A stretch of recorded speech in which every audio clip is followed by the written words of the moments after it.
ಎಲ್ರಿಗೂ ನಮಸ್ಕಾರ. ನನ್ನ ಯೂಟ್ಯೂಬ್ ಚಾನಲ್ಗೆ ಎಲ್ಲರಿಗೂ ಸ್ವಾಗತ. ಸ್ಟಾಕ್ ಇನ್ ಕನ್ನಡ ಯೂಟ್ಯೂಬ್ ಚಾನಲಲ್ಲಿ 1500 ಸಬ್ಸ್ಕ್ರೈಬರ್ಸನ್ನು ಕಂಪ್ಲೀಟ್ ಮಾಡಿರ್ತೀವಿ. ನಿಮ್ಮ ಎಲ್ಲ ಪ್ರೀತಿಗೆ ವಿಶ್ವಾಸಕ್ಕೆ ಇದೇ ರೀತಿ ಥ್ಯಾಂಕ್ಸ್ ಹೇಳೋಕ್ಕೆ ಇಷ್ಟಪಡ್ತೀನಿ. 1500 ಸಬ್ಸ್ಕ್ರೈಬರ್ಸ್ ಸುಮ್ಮನೆ ಆಗಿಲ್ಲ.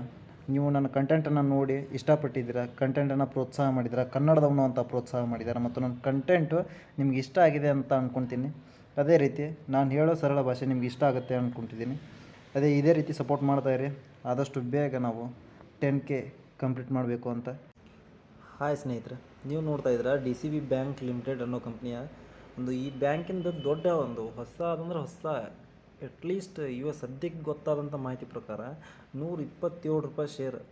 ಓಕೆ, ಆಲ್ಮೋಸ್ಟ್ 200 ನಿಯರ್ ಹೋಗುತ್ತಾ ಅಂತ. ಪರ್ ಶೇರಿಗೆ ₹80 ಪ್ರಾಫಿಟ್ ಯಾವ ಕಾರಣಕ್ಕಾಗುತ್ತಾ ಅನ್ನೋದನ್ನು ತಿಳ್ಕೊಳ್ಳೋಣ.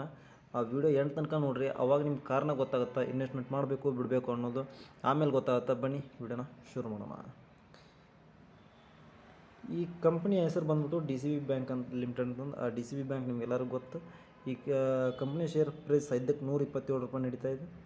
ಈ ಬ್ಯಾಂಕ್ ಕಾರ್ಪೊರೇಟ್ ಆಗಿದ್ದು 1995, reconstituting the development cooperative bank limited ಅಂತಂದು. ಇದು ಕ್ರೆಡಿಟ್ ಬ್ಯಾಂಕ್ ಆಗಿ ಜಾಯಿಂಟ್ ಸ್ಟಾಕ್ ಬ್ಯಾಂಕಿಂಗ್ ಕಂಪ್ನಿ ಆಗಿರುತ್ತೆ. ಈ ಕಂಪ್ನಿಯ ಮಾರ್ಕೆಟ್ ಕ್ಯಾಪ್ ಬಂದ್ಬಿಟ್ಟು 3,992 ಕೋಟಿ ಆಗುತ್ತೆ. ಸ್ಟಾಕ್ ಅರ್ನಿಂಗ್ ಪರ್ ರೇಷಿಯೋ ಬಂದ್ಬಿಟ್ಟು 7.41, ROC ಬಂದ್ಬಿಟ್ಟು 7.52. ಅದೇ ರೀತಿ ಕಂಪ್ನಿಯ ಇವಾಗಿರೋ ಪ್ರೈಸ್ ₹127. ಬುಕ್ ವ್ಯಾಲ್ಯೂ ನೋಡ್ರಿ ₹162 ಐತಿ. ROE 11.1%. ಬುಕ್ ವ್ಯಾಲ್ಯೂ ಮ್ಯಾಟ್ರ್ ಆಗಂಗಿಲ್ಲ, ಇನ್ವೆಸ್ಟರ್ಸ್ ಮೇಲೆ ಡಿಪೆಂಡ್ ಆಗುತ್ತದೆ. ಬಟ್ ಕಂಪ್ನಿಯ ಆಲ್ ಟೈಮ್ ಹೈ ಬಂದ್ಬಿಟ್ಟು 163 ಐತಿ. ಕಂಪ್ನಿಯ ಲೋ ಬಂದ್ಬಿಟ್ಟು 110. ಅಂದರೆ ನಿಮ್ಗೆ ಜಸ್ಟ್ ₹17 ಸಿಗಾಕತ್ತೈತಿ. ಈಗ ಜಸ್ಟ್ ₹17 ಅಷ್ಟೇ ಜಾಸ್ತಿ. ಆಲ್ ಟೈಮ್ ಲೋಗೆ ₹17 ಮಾತ್ರ ಜಾಸ್ತಿ ಐತಿ ಪರ್ ಶೇರ್ಗೆ.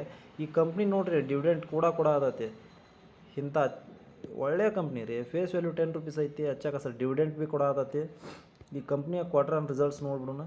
ಈ ಕಂಪ್ನಿಯ ರೆವೆನ್ಯೂ ಡೈರೆಕ್ಟಾಗಿ ಬಂದ್ಬಿಡ್ದೆ ನಾನು, ಆಮೇಲೆ ಮುಂದಿನ ಮಾತಾಡ್ತಾನೆ. ಈ ಕಂಪ್ನಿದು 920 ಕೋಟಿ ಇತ್ತು ಮಾರ್ಚ್ 2022 ಒಳಗೆ. ಅದೇ ಜೂನ್ 2024 ನೋಡ್ರಿ 1,489 ಕೋಟಿ ಆಗಿರುತ್ತೆ. ಕಂಪ್ನಿ ಇಂಟ್ರೆಸ್ಟ್ಗೆ ಅರ್ನ್ ಮಾಡೋದಿತ್ತು 539 ಕೋಟಿ. ಅದು 993 ಕೋಟಿಗೆ ತಲುಪಿದೆ. ಈ ಕಂಪ್ನಿಯ ನೆಟ್ ಪ್ರಾಫಿಟ್ 113 ಕೋಟಿ ಇತ್ತು, ಇವಾಗ 131 ಕೋಟಿ ಆಗೈತಿ. ಗ್ರಾಸ್ NPA 4.32 ಇಂದ 3.33 ಆಗೈತೆ. ನೆಟ್ NPA 1.97 to 1.18 ಆಗಿರ್ತದೆ. ಕಂಪ್ನಿಯ ಪ್ರಾಫಿಟ್ ಆ್ಯಂಡ್ ಲಾಸ್ ನಿಮ್ಗೆ ಹೇಳ್ಬೇಕಾತಂದ್ರೆ, ರೆವಿನ್ಯೂ ಕಂಪ್ನಿದ ಟೋಟಲಾಗಿ ಇಲ್ಲಿ ನೀವು ನೋಡ್ಬೋದು. 2016 1,698 ಕೋಟಿ ಇದ್ದಿದ್ದು, ಇವಾಗ 2024 ಅಂದ್ರೆ 5,614 ಕೋಟಿ ಆಗಿರುತ್ತೆ. ಕಂಟಿನ್ಯೂಸ್ ಆಗಿ ಪ್ರತಿ ಕ್ವಾರ್ಟರ್ ಟು ಕ್ವಾರ್ಟರ್ ಇನ್ಕ್ರೀಸ್ ಹಾಕ್ಕೊಂತ ಬಂದೈತಿ. ಎಲ್ಲ ಕಡೆನೂ ಪ್ರಾಫಿಟ್. ಎಕ್ಸ್ಪೆನ್ಸ್ ಕೂಡ ಜಾಸ್ತಿ ಆಗೈತಿ, ಇಲ್ಲ ಅಂತಲ್ಲ. ಬಟ್ ಫೈನಾನ್ಷಿಯಲಿ ಪ್ರಾಫಿಟ್ ತುಂಬ ಜಾಸ್ತಿ ಆಗ್ತಾ ಇದೆ ಕಂಪ್ನಿಗೆ. ಅದನ್ನು ನೀವು ಇಲ್ಲಿ ಗಮನ ಇಟ್ಟು ನೋಡ್ಬೋದು. ಫೈನಾನ್ಷಿಯಲ್ ಪ್ರಾಫಿಟ್ 66 ಕೋಟಿಯಿಂದ 218 ಕೋಟಿ ತಲುಪಿತ್ತು. ಆಲ್ ಟೈಮ್ ಹೈ ಅಂತಂದ್ರೆ 342 CRs to 295 CR ಆಗಿತ್ತು. ಈ ಕಂಪ್ನಿಯ ನೆಟ್ ಪ್ರಾಫಿಟ್ ಎಕ್ಸಾಕ್ಟಾಗಿ ಈ ಬ್ಯಾಂಕಿನ ಹತ್ರ ಪ್ರತಿ ವರ್ಷಕ್ಕೆ ಉಳಿಯುವಂಥ ಅಮೌಂಟ್ ಎಷ್ಟು ಅಂತಂದು ನಾವು ನೋಡೋದಾತಂದ್ರೆ, ವರ್ಷಕ್ಕೆ ಅಲ್ಲ, ಇದು ಕ್ವಾರ್ಟರ್ ಬೇಸಿಸ್ ಒಳಗಿರುತ್ತೆ.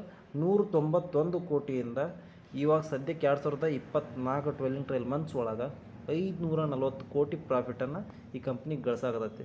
ನಿಮ್ಮ ಮೊದಲೇ ಹೇಳಿದ್ದೆ, ಈ ರೀತಿ ಕಂಪ್ನಿಯ ಕೆಲಸ ಈ ರೀತಿ ಇರ್ತದೆ ಅಂತಂದು. ಈ ಕಂಪ್ನಿ ಬುಕ್ ವ್ಯಾಲ್ಯೂಕ್ಕಿಂತ ಹೈಯಾಗಿ ಟ್ರೇಡ್ ಆಗತ್ತೆ ಅಂತ ಒಂದು ಹೇಳಿದರೆ, lower interest on coverage ratio ಐತಿ. ಆಮೇಲೆ ಪ್ರಮೋಟರ್ಸ್ ಹೋಲ್ಡಿಂಗ್ ಲೋ ಐತಿ, ಜಸ್ಟ್ 14.8% ಐತಿ. ಅಂದರೆ ಪ್ರಮೋಟರ್ಸ್ ಕಡೆ ಕಡಿಮೆ ಐತಿ. ಬಟ್ ಸೆಂಟ್ರಲ್ ಗೌರ್ಮೆಂಟ್ ಥ್ರೂ ಈ ಕಂಪ್ನಿಯ ಮೇಲೆ ಇನ್ವೆಸ್ಟ್ಮೆಂಟ್ ಕೂಡ ಇದೆ. ಸ್ಟೇಕ್ ಕೂಡ ಸೆಂಟ್ರಲ್ ಗೌರ್ಮೆಂಟಿಗೆ ಕೊಟ್ಟಿದ್ದಾರೆ. ಆಮ್ಯಾಗ ಕಾಂಟಿನೆಂಟ್ ಲೆಬಿಲಿಟೀಸ್ ನೋಡಿದರೆ 9,909 ಕೋಟಿ ಐತಿ. But don't matters. ಅದು ಏನು ಕಂಪ್ನಿ ಟೋಟಲ್ ಅನಲೈಸ್ ಅಂತೂ ನಿಮ್ಗೆ ತಿಳಿಸ್ಬಿಟ್ಟೆ. ಈ ಕಂಪ್ನಿ ಬಗ್ಗೆ ಪೂರ್ತಿಯಾಗಿ ಮಾಹಿತಿ ಹೇಳ್ಕೊಡ್ಬೇಕಂದ್ರೆ, ಯಾವ ರೀತಿ ಕೆಲಸ ಮಾಡ್ತೈತಿ, ಯಾವ ಕಡೆಯಿಂದ ರೆವೆನ್ಯೂ ಜಾಸ್ತಿ ಬರುತ್ತೆ, ಎಲ್ಲ ಮಾಹಿತಿಯನ್ನು ನಿಮಗೆ ತಿಳಿಸ್ಕೊಡ್ತೀನಿ. ಈಗ ಈ ಕಂಪ್ನಿ ಇಲ್ಲಿ ನೋಡ್ರಿ, ಕ್ಯಾಪಿಟಲ್ ರೇಷಿಯೋ ಏನೈತಿ 16.59 to 17.55 ಐತಿ. ಗ್ರಾಸ್ NPA ಇಲ್ಲಿ ಐತಿ. Net NPA, CSA and provisional coverage ratio ಆಗುತ್ತೆ. Net interest margin. ಆಮೇಲೆ ಈ ಪ್ರಾಡಕ್ಟ್ ಮಿಕ್ಸ್. ಈ ಕಂಪ್ನಿ ಯಾವ್ಯಾವ ಪ್ರಾಡಕ್ಟ್ ಅಂದ್ರೆ ಪ್ರಾಡಕ್ಟ್ಸ್ ಅಂತಲ್ಲ, ಈ ಬ್ಯಾಂಕಿಂಗ್ ಸೆಕ್ಟ್ರ್ ಒಳಗೆ ಬ್ಯಾಂಕ್ ಒಳಗೆ ಪ್ರಾಡಕ್ಟ್ ಅಂತ ಎದಕ್ಕೆ ಅಂತಾರೆ ಅಂತಂದ್ರೆ, ಈಗ ಗೋಲ್ಡ್ ಲೋನ್ ಕೊಡೋದಾಗಲಿ ಅಥವಾ ವೆಹಿಕಲ್ ಲೋನ್ ಕೊಡೋದಾಗಲಿ, ಈ ರೀತಿ ಲೋನ್ಸ್ ಕೊಡೋದು ಅಥವಾ ಡೆಪಾಸಿಟ್ಸ್ ತೊಗೊಳೋದು, ಇವಕ್ಕೆಲ್ಲ ಪ್ರಾಡಕ್ಟ್ಸ್ ಅಂತಾರೆ. ಸೊ ಅದ್ರ ಬಗ್ಗೆ ನಾವು ನೋಡ್ಕೊಳ್ಳೋಣ. ಮಾರ್ಟೇಜಸ್ ಲೋನ್ಸ್ 45%, ಅಗ್ರಿಕಲ್ಚರ್ ಮತ್ತು ಇನ್ಕ್ಲೂಸಿವ್ ಬ್ಯಾಂಕಿಂಗ್ಗೆ 25%. ಇವು ಈ ಕಂಪ್ನಿಯ ವರ್ಕ್ ಪರ್ಸೆಂಟೇಜ್ ಒಳಗೆ ಡಿವೈಡ್ ಮಾಡಿದ್ರೆ, ಕಾರ್ಪೊರೇಟಿವ್ ಬ್ಯಾಂಕಿಂಗ್ ಒಳಗೆ 8% ಕೆಲಸ ಮಾಡ್ತೈತಿ, SME ಮತ್ತು MSME ಒಳಗೆ 6%, ಕೋ ಲೆಂಡಿಂಗ್ ಒಳಗೆ 8% ಆಗುತ್ತೆ, ಗೋಲ್ಡ್ ಲೋನಿಂದ 3% ಮತ್ತು ಕಮರ್ಷಿಯಲ್ ವೆಹಿಕಲ್ಸ್ 1%, ಅದರ್ಸ್ 4%. ಈ ರೀತಿ ಕಂಪ್ನಿಯ ರೆವೆನ್ಯೂ ಬ್ರೇಕಪ್ ಆಗುತ್ತೆ ಇಷ್ಟು ಪರ್ಸೆಂಟೇಜ್ ಒಳಗೆ. ಆ್ಯಂಡ್ ನೆಕ್ಸ್ಟ್ ಇನ್ಕ್ಲೂಸಿವ್ ಬ್ಯಾಂಕಿಂಗ್ ಒಳಗೆ ಈ ಕಂಪ್ನಿ ಯಾವ ರೀತಿ ಕೊಡುತ್ತೆ ಅಂತಂದ್ರೆ, ಮಾರ್ಟೇಜಸ್ ಒಳಗೆ ಒಡಿಸ್ಸಾ ಮತ್ತು ಮ್ಯಾಕ್ಸ್ ಬ್ರಾಂಚಸ್ ಮಧ್ಯಪ್ರದೇಶ ಮತ್ತು ಒಡಿಸ್ಸಾದಾಗ ಅದಾವ ಅಂತಂದು ಅವ್ರು ಹೇಳ್ತಾರೆ. But MFI, Kisan credit card, tractors, gold loan, SME, MSME ಇವು ನೀವು ನೋಡ್ಬೋದು. ನಾವು ಒಂದು ನಬಾರ್ಡ್ ಅಂತಂದು ಒಂದು ಇದೆ ಏನಪ್ಪ ಅದು ಒಂದು ಆರ್ಗನೈಜೇಷನ್ ಐತಿ, ಅದು ಈ ಕಂಪ್ನಿ ಜೊತೆ ಕೊಲಾಬ್ರೇಟ್ ಮಾಡ್ಕೊಂಡು ರೈತರಿಗೆ ಬೇಕಾದಂಥ ಕೆಲವೊಂದು ಪ್ರಾಡಕ್ಟ್ಗಳಿಗೆ ಸಬ್ಸಿಡಿಯನ್ನು ಕೊಟ್ಟು ನಮಗೆ ಖರೀದಿ ಮಾಡೋಕ್ಕೆ ಹೆಲ್ಪ್ ಆಗುತ್ತೆ.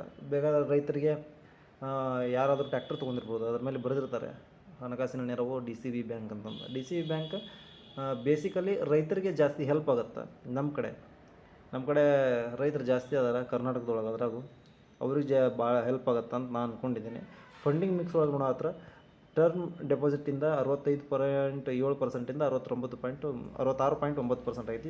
ಲಿಟಲ್ ಬಿಟ್ ನಿಧಾನವಾಗಿ ಜಾಸ್ತಿ ಆಗ್ತಾನೆ ಹೋಗ್ತಾಯಿದೆ. ಜಸ್ಟ್ 1% ಡಿಫ್ರೆನ್ಸ್ ಐತಿ ಆಲ್ ಕಡೆಯಿಂದನೂ.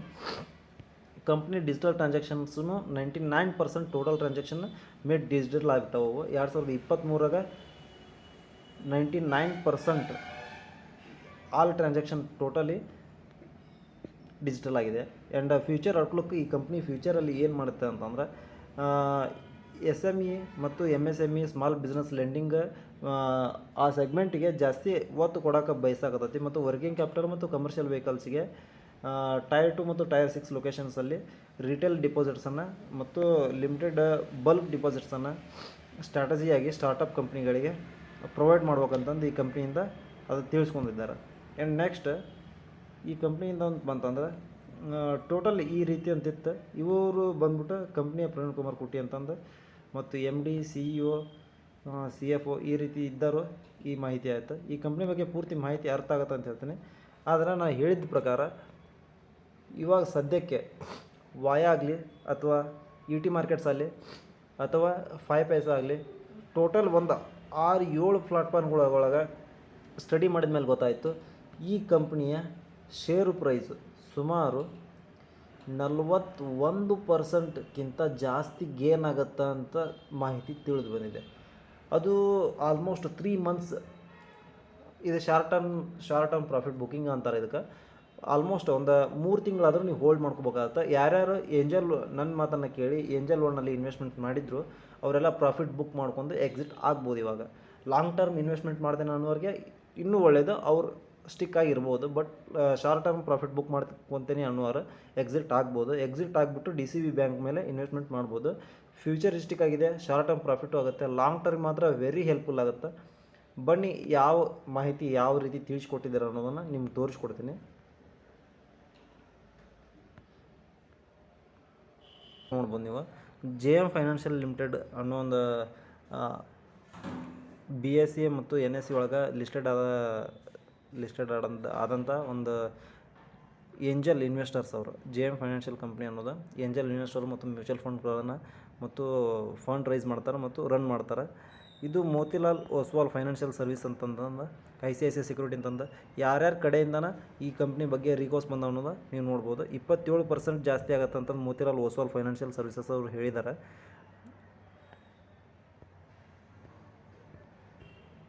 ಇಲ್ಲಿಂದ ನೋಡಿ 41.19% ಪ್ರಭುದಾಸ್ ಲೇಧಾರ್ ಅಂತನೂ ಅವ್ರು ಹೇಳಿದ್ರು. ಮೋತಿಲಾಲ್ ಓಸ್ವಾಲ್ ಅವರು ಆಲ್ಮೋಸ್ಟ್ 37.27 ಕೊಟ್ಟಿದ್ರೆ. ಮತ್ತು ಇವು ಯಾವಾಗ ಮತ್ತು ಯಾವ ಪ್ರೈಸಿಗೆ ಬೈ ಮಾಡಬೇಕು ಅದನ್ನು ಸಹ ಇವ್ರು ಹೇಳಿದ್ದಾರೆ. ಓಕೆನಾ, ನಿಮಗೆ ಯಾವಾಗಿಂದ ಬೈ ಮಾಡಿರಿ ಅಂತ ಅವ್ರು ಹೇಳತ್ತಂದ್ರೆ, ಇವಾಗ ಸದ್ಯದ ಪ್ರೈಸು 127 ರೂಪಾಯಿ ಐತಿ. ಅದ್ರದ್ದು ಒಂದು ಸಪೋರ್ಟ್ ಲೆವೆಲ್ ಅಂತ ಇರುತ್ತೆ, ಅದು 137ಗೆ ಬ್ರೇಕೌಟ್ ಆಗುತ್ತೆ, ಅಲ್ಲಿಂದ 180 ರುಪೀಸಿಗೆ ಗೇನ್ ಆಗುತ್ತೆ ಅನ್ನೋದು ಅವರ ಒಂದು ಟಾರ್ಗೆಟ್.